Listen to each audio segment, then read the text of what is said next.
In this video, we will hear Louise Hay give her insights on how thoughts create our lives. When you listen to Louise Hay's work, I hope it impacts you like it has impacted me. Louise Hay is known to approach life in a very different way. She understands that life is about learning to love yourself, and that is what she teaches people who come to her for help. She believes that life is created by our individual thinking and feeling patterns. Our thoughts and words are enormously powerful.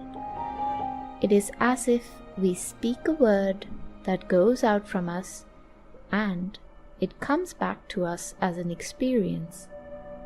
That is how we learn how we feel about ourselves and how we feel about our lives. A young child can build a complete mindset on how he perceives life and how he is going to receive it as an adult. We usually learn our thinking patterns from our parents. So then the pattern that our parents followed keeps repeating itself through us. If they did not learn how to love themselves, they cannot teach us how to love ourselves. Most patterns often run in the family. All you have to do to beat them is love yourself and appreciate and acknowledge who you really are. Vanity or arrogance should not be conflated with true love, because those traits are born out of fear. Being open and receptive to new ideas is also a way to grow. Waking up every day and doing mirror work is a key to finding your best self. Doing your affirmations while looking within a mirror and showing gratitude is a quick fix solution to upgrading your life. We are all divine, magnificent expressions of life, and it is our responsibility to find within ourselves all the wonderful traits that make us who we are. When we each believe in our own uniqueness, there is no competition and no comparison. Always remember that every single thought we have and every single sentence we speak is actually an affirmation. Affirmations are like planting seeds. Do not expect instant results. However, be on the lookout for lasting, impactful, and beautiful changes to grow within your life. While remembering to decide what you want in your present life, it is the most important thing. We see people around us do the uncommon every day. If you are keen to know how to manifest your best self into your physical reality, subscribe to our channel, hit the like button, and now let's hear Louise Hay in her own words. You see, I believe that we're all 100% responsible for everything in our lives. I think we create all of our experiences by our thinking, feeling patterns. The thoughts we think and the words we speak are enormously powerful. And it's almost as though we think a thought or we speak a word and it goes out from us and it comes back to us as experience. Now we learn how we feel about ourselves and how we feel about life when we are very, very little. By the time we are 3 to 5 years old, we have a total mindset about who we are and what life is all about. And from then on, we keep reacting to experiences through this mindset. And while very often these thoughts that we have and these beliefs that we create or decisions that we make or agreements that we make at that age are very good and they help us to survive in what may be a very difficult situation, we often take them forward into life so that when we become adults, we're still operating out of a 3-year-old mentality or a 3-year-old decision. And that often doesn't work in our life. So we learn these things when we're very young, and we usually learn them from our parents. And this is not to blame them, because I really do believe that we're all victims of victims. And that it isn't possible for anybody to teach us anything that they don't know. If your mother didn't know how to love herself, there's no way she could teach you how to love yourself.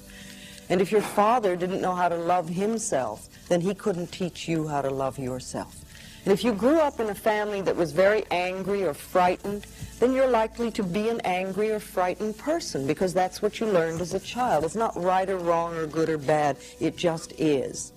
Again, it doesn't matter what the problem is, or how long you've had it, or how difficult or chronic it is, or anything else, or whether it's brand new, or whether it runs in the family. There's only one thing I ever teach anyone, and that is loving the self. Because when we really love and appreciate and acknowledge who we are at this point in time and space, it's like little miracles happen everywhere. And life begins to flow for us. And we do what I call getting the green lights in the parking places and all those little things that make life so wonderful. And when we don't love and appreciate who we are, then we put up the barriers and the resistance to our own good. Now, I'm not talking about vanity because or arrogance, because that is not love, that is fear. I'm just talking about appreciating the being that we are. And I do a lot of work with people with mirrors. I'm going to ask you if you could open your arms, please. Thank you. You know, it's interesting because this is always a gesture of shutting off. And it's interesting to notice what is being said when we do that. Now, I can remember when I used to live my life, I lived like this. I was always like this. People would say, "Are you cold, Louise?" "Oh, no, I'm not cold." I was terrified. I was frightened. I didn't want to let anything new in because I didn't know what I was doing and I didn't know what would happen. And when I work with people, when I workshops or classes or anything, I always try to get people just to open their arms so that we can let the new in. Remember, this is the subconscious mind and this is where we're holding. So this is saying nothing new will get in. So I always like to feel that I'm open and receptive to new ideas, and I'm willing to learn, and I'm willing to change, and I'm willing to grow. And sometimes I don't want to, and sometimes it hits areas that I don't really care to change at the moment. And, you know, that's always an area that I know is important for me to work on. Another thing I do a lot with people is I do mirror work. I have people do their affirmations in a mirror. I have people talk to themselves in mirrors. I suggest that you get up in the morning and the first thing you do is you go to the mirror. Before you go to the bathroom or do anything, you know, when you're really at your most delightful, go to the mirror and say, "I love you, and what can I do for you today to make you happy?" And you may not get an answer for a while because that part of you doesn't trust you. But if you start doing that, you'll find a very good connection. A very healing thing to do is just a couple of times a day for a month or so is to look in a mirror in your own eyes and say, "I love you. I really, really love you."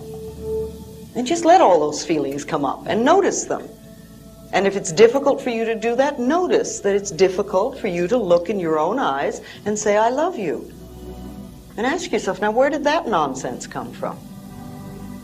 Remember, little tiny babies, when they're born, they absolutely adore themselves. And they're totally open, and they're full of love. They express themselves freely. They ask for what they want. They love their bodies from the top of the toe to the top of their head to the tip of their toes, and every point in between, including their own feces, which they'll gladly rub all over their bodies, because nobody's taught them guilt and shame. They know how wonderful they are. And then somewhere along the line, we get this idea that we're not good enough. And we start putting our tape measures around our waistline to tell us if we're acceptable. Or we read magazines that say we have to be a certain height or a certain weight before we're acceptable. Or we listen to the media that says we have to use a certain deodorant before we're acceptable. You know, it just doesn't make sense. We are absolutely divine, magnificent expressions of life, all of us. And like when we were in the circle looking at each other, each face is another unique expression of God. And we're not supposed to be alike. Since time began on this planet, there have not been two snowflakes alike. And there's certainly not been two people alike. And we're always trying to be like everybody else so we're acceptable. Our uniqueness is what makes us wonderful. So we want to love that and cherish it and acknowledge it. You see, if we really believe in our uniqueness and the wonder of each being, then there is no competition and no comparison. There can't be. We're just different, and we're meant to be different, and that's wonderful. And that's another thing we can acknowledge in the mirror. Do your affirmations in the mirror. How many people do affirmations on a daily basis? Well, okay, let's talk about affirmations for a moment. Every single thought we have or every sentence we speak is an affirmation. And it's either positive or negative. And it's going out from us and it's creating our experiences.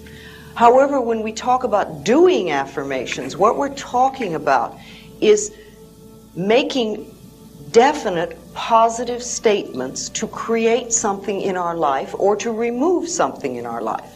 You see, if you stand there and say, I don't want this job, or I don't want this relationship, or I don't want these hips, or I don't want whatever, that does not get you what you want. That's what I call fighting the negative. And it doesn't do anything but keep what you have that you say you don't want. However, if you start saying and doing affirmations that I have a wonderful new job, or I have this most absolutely marvelous relationship, then you're beginning to create what it is you do want. Affirmations are like planting seeds.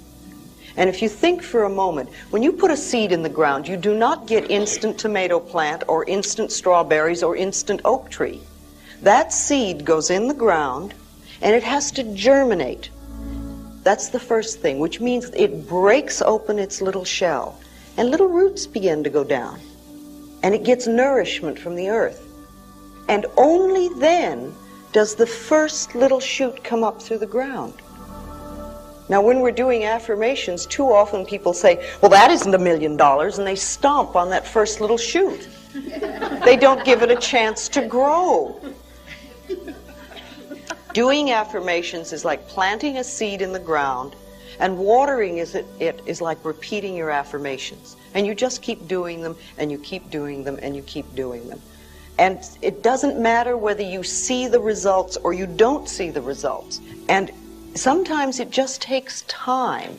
And too many people will do affirmations for 2 or 3 days and say, see, it doesn't work. You know, if